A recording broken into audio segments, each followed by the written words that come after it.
has been hard preparing for this debate because in many ways I think we have still to come to terms with what has happened. And for myself it was particularly strange as a new MP, as I was at the start of 2020, and I arrived in this place after recent years for everything to be seen, debated and understood through the lens of Brexit. But then just 3 months later, after my election, we saw COVID and national lockdowns, and they changed absolutely everything. And I do think that this place, it was diminished too, because the benefit of developing those cross-party relationships is so valuable, and you don't realise what it is until you don't have the opportunity to have it. I would recognise the staff here who did so much to facilitate the sitting of this House and the work that needed to be done. Every day as I come in here, Madam Deputy Speaker, I walk past the National COVID Memorial, and on a couple of occasions I've seen people there updating or enhancing some of the fading that has happened.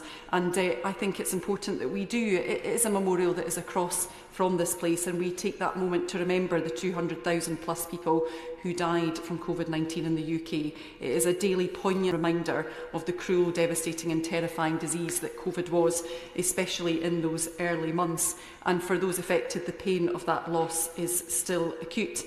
And policy responses to the pandemic highlighted that often we don't have four-nation thinking and decision-making. And in those early days, of course, everything was aligned, and we saw the strength of intergovernmental thinking and decisions. And as hard as it was, there was one set of rules and they applied everywhere. But there's no doubt that as time went on, the rules got more complex. Inside, outside work, 2 metres, rule of 6 tiers, and they did differ between the four nations.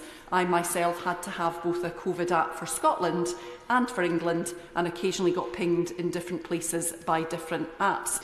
And I just wanted to bring one example from my constituency, was the impact on golf and tourism, and those different rules did have an impact on that too. I think that we do need to learn those lessons. I'm pleased to see that there is better intergovernmental working between the Scottish and UK governments, but we always need to ensure that where we have different policy responses, that they are good, that they are clear and they are for the right reason.